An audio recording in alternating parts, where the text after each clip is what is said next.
Yo soy Fernando Vilches y este es nuestro segundo video sobre más o menos puntos importantes que nos enfrentamos en la escuela. Y para esta oportunidad, pues he considerado un tema que es bastante atractivo y debería ser de muy interés, ya que nos podría ayudar a tomar acciones inmediatas y muy potentes para así solucionar o evitar problemas a futuro. Ese tema es: ¿en qué situación debo llevar a mi hijo al psicólogo? Que es una pregunta que nos hacemos todos los padres de familia, profesores y quizá todos los profesionales inmiscuidos en lo que es esa tarea de la educación y que sobre todo trabajamos pues específicamente en un colegio. Bien, en primer punto tenemos que darnos cuenta eh, y sacarnos de nuestra cabeza, borrar esa idea equivocada sobre lo que implica el momento de ir al psicólogo. Si acudir a un psicólogo es malo, es bueno, solamente van al psicólogo cuando tengo un problema o no voy, o solamente van esa idea equivocada de que solo asisten a consulta personas con algún tipo de trastorno mental o cuyo raciocinio está fuera de la realidad, ¿no? Entonces, aquí hay una postura clara. Así tengo un problema o no tengo un problema, el acudir a un psicólogo no está mal. No es un indicio de que que tengo algún tipo de trastorno.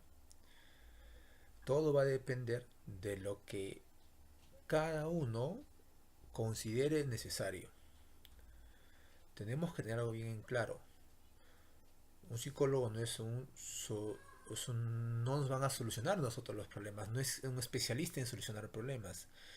Es aquel que nos va a permitir a nosotros establecer un conjunto de estrategias efectivas de acuerdo a la problemática que nosotros le presentemos. Y dichas estrategias están sustentadas en un marco teórico científico y pues corroboradas en la experimentalmente. Entonces, el que nosotros vayamos a un psicólogo, nuevamente repito, no nos va a garantizar que tengamos un tipo de trastorno. Así tengamos uno o no tengamos, es muy bueno acudir porque es una postura distinta, es una visión diferente hacia el mismo problema. Entonces, es una de muy buena ayuda el acudir de manera voluntaria y sin un tipo de temor, porque lo demás son prejuicios devenidos por quizá la mala praxis por parte de algunos psicólogos y también por las ideas equivocadas y de siglos pasados que aún mantienen personas, ¿no? Entonces, terminando esa discusión, pasemos un poco a responder esta pregunta que es bastante complicada y que creo que debe- terminando este video nos va a ayudar bastante. ¿En qué situación debo llevar a mi hijo al psicólogo? Específicamente voy a contextualizar en un ambiente educativo, porque es mi práctica donde tengo mayor experiencia. Y quiero contigo, y más o menos he elaborado este diagrama de flujo de qué sucede en el colegio.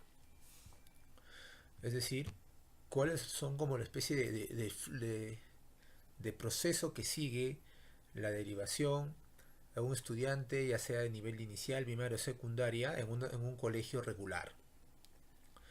Entonces, lo primero que pasa, lo he plasmado en este flujograma, es obviamente la conducta problema en el aula.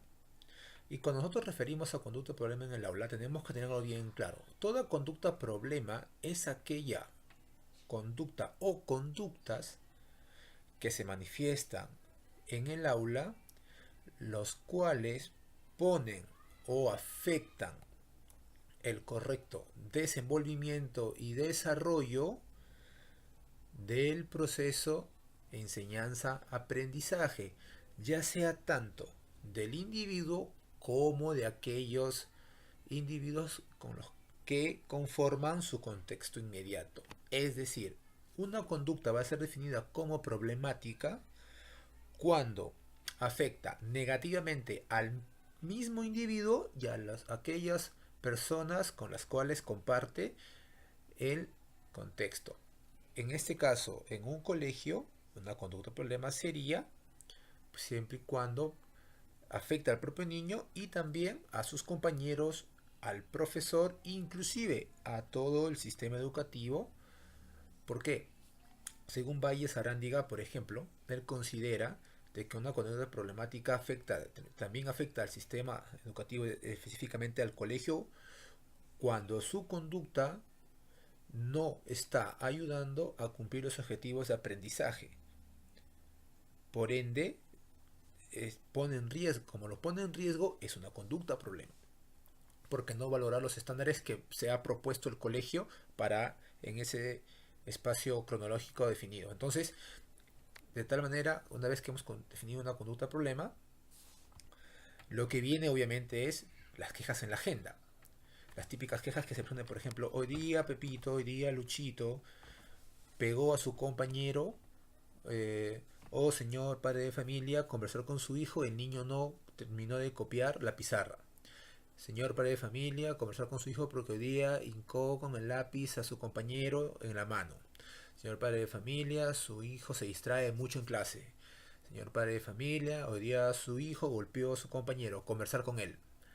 Todo ese tipo de conductas problema pues se manifiestan y se reportan como quejas, porque son como quejas en la agenda, con los cuales también nosotros, amigos docentes, teníamos que tener un poco de cuidado al momento de presentar o de informar las conductas problema o las conductas negativas que se manifiestan en el aula, porque es muy importante este segundo paso, pues es como nosotros le estamos presentando al padre de familia el comportamiento de su hijo.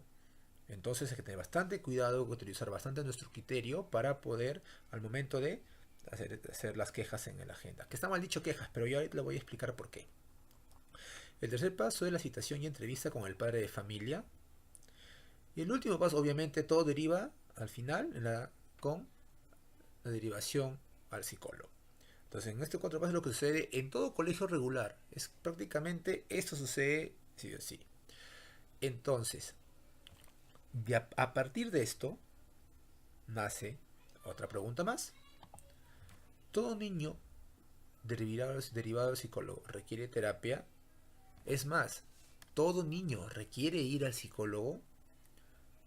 Voy a responderles con un dato. Según estadística, el 90% de niños que son derivados, niños y adolescentes que son derivados a consulta psicológica, solamente el 10% reúne las condiciones o los requisitos, entre comillas, necesarios para acudir a consulta psicológica, pues ya que solamente ese 10% necesita o inicia una terapia psicológica por decisión del profesional, en este caso el psicólogo, no por decisión del padre de familia.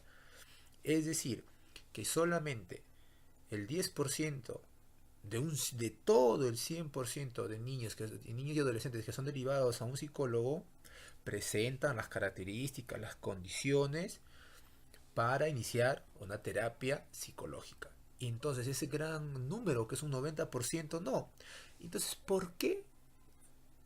¿En base a qué se derivan demasiados niños a consulta psicológica? En práctica profesional como psicólogo en los colegios, me he podido dar cuenta que, por ejemplo, de un número de 10 niños, solamente 2 presentan o reúnen eh, con las condiciones o ameritan haber acudido a entrevista con el psicólogo. Entonces, los otros 8 verdaderamente al analizar con la entrevista con el padre de familia, luego corroborarlo con el docente y con el mismo estudiante en algunos casos, nos damos cuenta pues que las características por las cuales o el motivo de consulta por el cual ha sido derivado con el psicólogo pues es inconsistente, puesto que la fuente o el origen del problema no recae en él, sino en otros factores.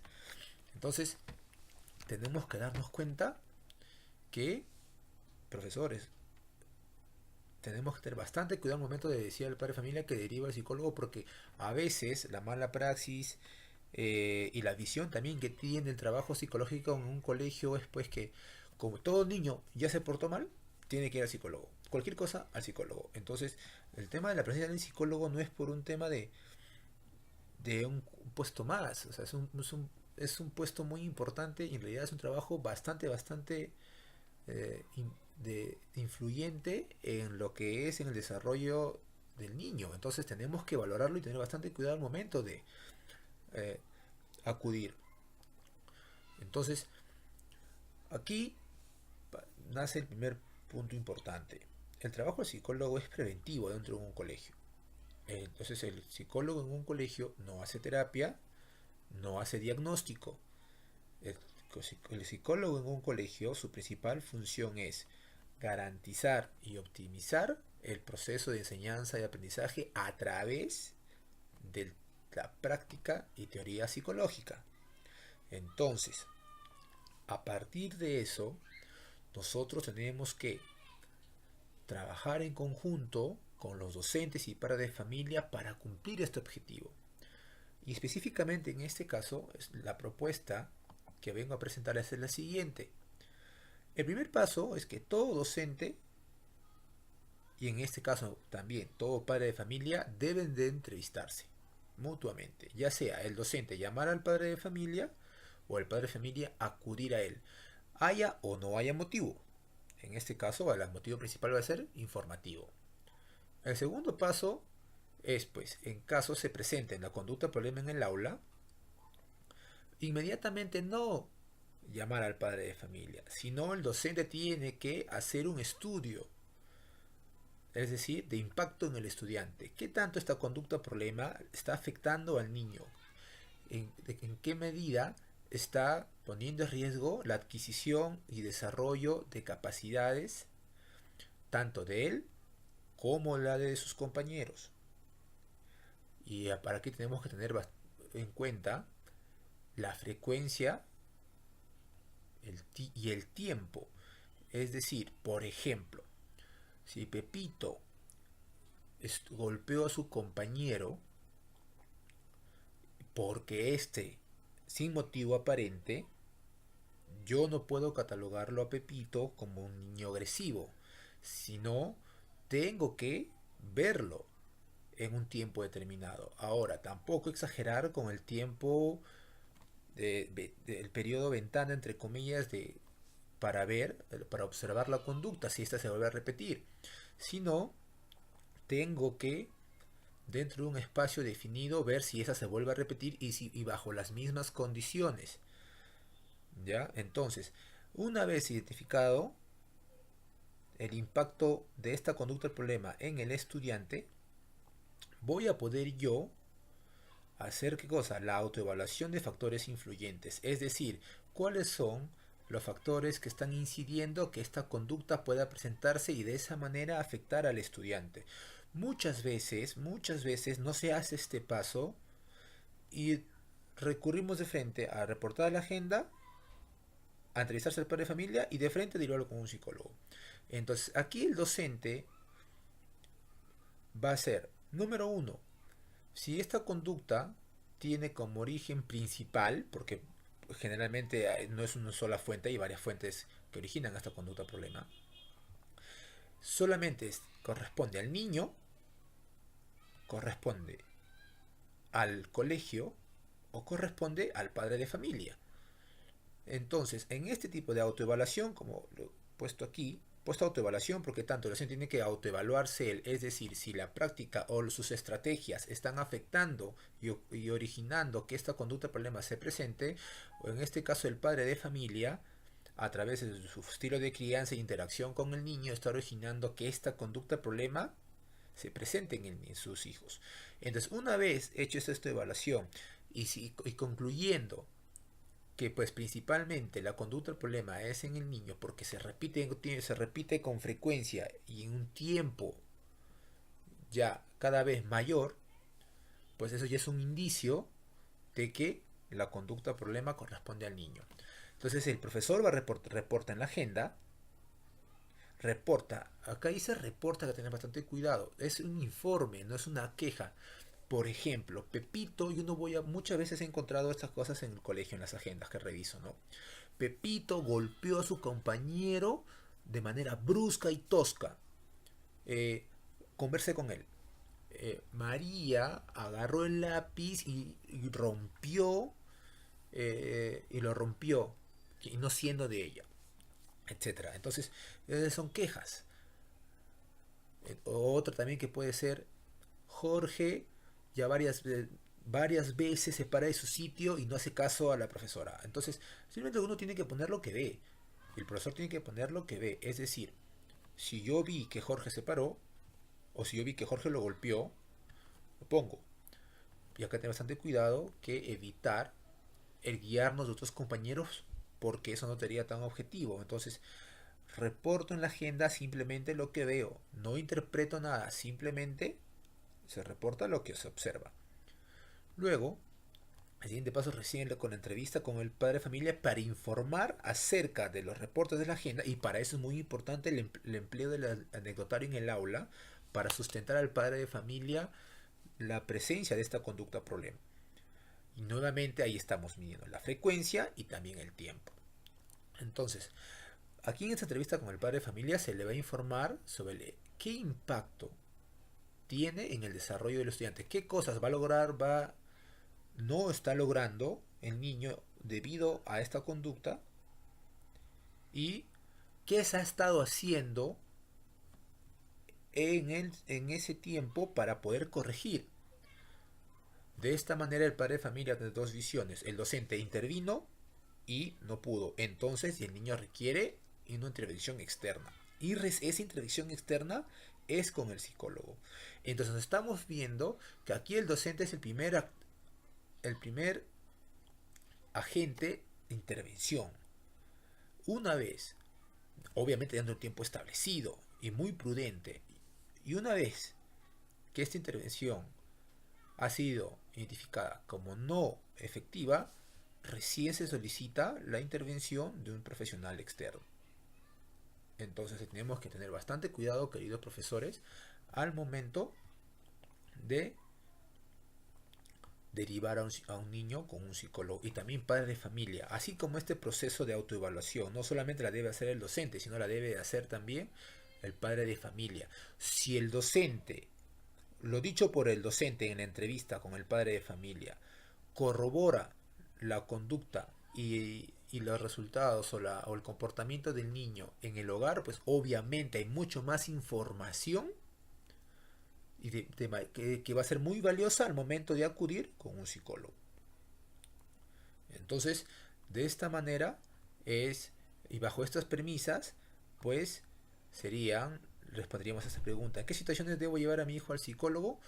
Cuando el padre de familia sienta que se ha cumplido con estos pasos. Es una propuesta, no es necesariamente que tiene que hacerse sí o sí, pero quizá es la mejor. Porque aquí nos estamos dando cuenta la intervención del docente, la preocupación del mismo, y también la forma en cómo el padre de familia se preocupa por garantizar que su niño, pues obviamente, pueda adquirir las capacidades dentro de su edad establecida y del grado correspondiente.